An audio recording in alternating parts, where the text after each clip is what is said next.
Good evening. My name's Kat Evans, and for tonight's bedtime story, I'm going to read you Chapter 8 of J.S. Fanu's Carmilla. This reading is part of a group project orchestrated by Steffi Devan, and you can listen to the preceding chapters on YouTube now. I'm recording this chapter in an old house with 3 dogs.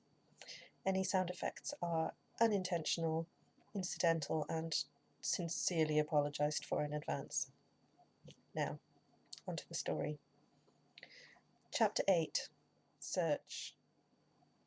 At sight of the room, perfectly undisturbed except for our violent entrance, we began to cool a little, and soon recovered our senses sufficiently to dismiss the men. It had struck Mademoiselle that possibly Carmilla had been wakened by the uproar at her door, and in her first panic had jumped from her bed and hid herself in a press or behind a curtain, from which she could not, of course, emerge until the major domo and his myrmidons had withdrawn. We now recommenced our search, and began to call her name again. It was all to no purpose. Our perplexity and agitation increased. We examined the windows, but they were secured. I implored of Carmilla, if she had concealed herself, to play this cruel trick no longer, to come out and end our anxieties. It was all useless. I was by this time convinced that she was not in the room, nor in the dressing room, the door of which was still locked on this side. She could not have passed it. I was utterly puzzled. Had Carmilla discovered one of those secret passages which the old housekeeper said were known to exist in the Schloss, although the exact tradition of their situation had been lost?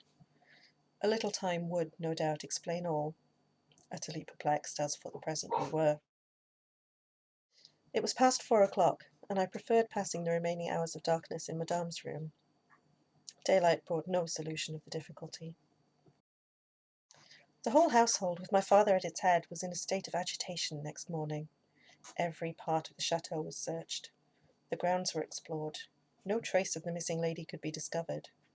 The stream was about to be dragged. My father was in distraction. What a tale to have to tell the poor girl's mother on her return. I, too, was almost beside myself, though my grief was quite of a different kind. The morning was passed in alarm and excitement. It was now 1 o'clock, and still no tidings. I ran up to Carmilla's room, and found her standing at her dressing table. I was astounded. I could not believe my eyes. She beckoned me to her with her pretty finger, in silence. Her face expressed extreme fear. I ran to her in an ecstasy of joy. I kissed and embraced her again and again. I ran to the bell and rang it vehemently, to bring others to the spot who might at once relieve my father's anxiety. "Dear Carmilla, what has become of you all this time? We have been in agonies of anxiety about you," I exclaimed. "Where have you been? How did you come back?" "Last night has been a night of wonders," she said. "For mercy's sake, explain all you can." "It was past 2 last night," she said, "when I went to sleep as usual in my bed, with my doors locked, that of the dressing room and that opening upon the gallery. My sleep was uninterrupted, and, so far as I know, dreamless. But I woke just now on the sofa in the dressing room there, and I found the door between the rooms open, and the other door forced. How could all this have happened without my being wakened? It must have been accompanied with a great deal of noise, and I am particularly easily wakened. And how could I have been carried out of my bed without my sleep having been interrupted? I, whom the slightest stir startles." By this time, Madame, Mademoiselle, my father, and a number of the servants were in the room.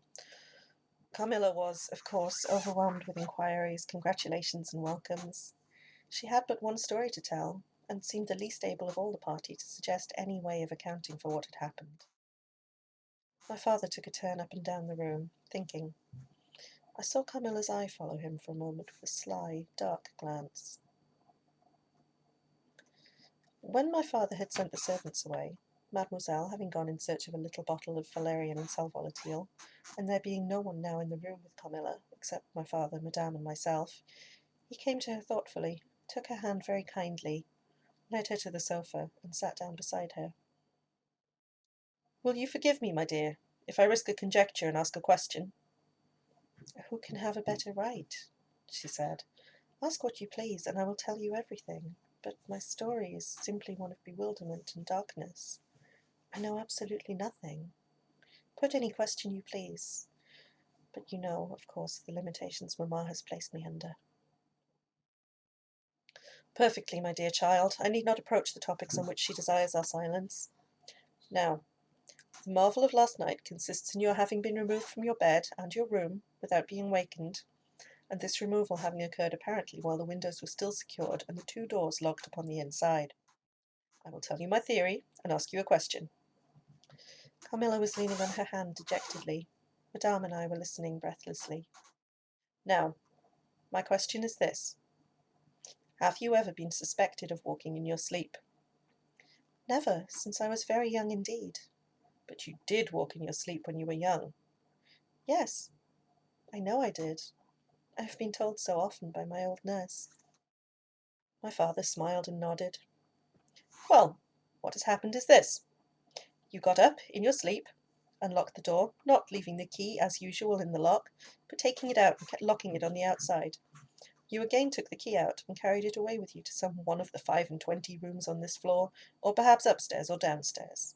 There are so many rooms and closets, so much heavy furniture, and such accumulations of lumber, that it would require a week to search this old house thoroughly. Do you see now what I mean? I do, but not all, she answered. And how, Papa, do you account for her finding herself on the sofa in the dressing room, which we had searched so carefully? She came there after you had searched it, still in her sleep, and at last awoke spontaneously, and was as much surprised to find herself where she was as anyone else.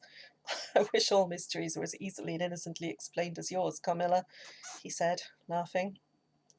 And so we may congratulate ourselves on the certainty that the most natural explanation of the occurrence is one that involves no drugging, no tampering with locks, no burglars, no poisoners, or witches. Nothing that need alarm Carmilla or anyone else for our safety. Carmilla was looking charmingly. Nothing could be more beautiful than her tints. Her beauty was, I think, enhanced by that graceful languor that was peculiar to her. I think my father was silently contrasting her looks with mine, for he said, I wish my poor Laura was looking more like herself. And he sighed.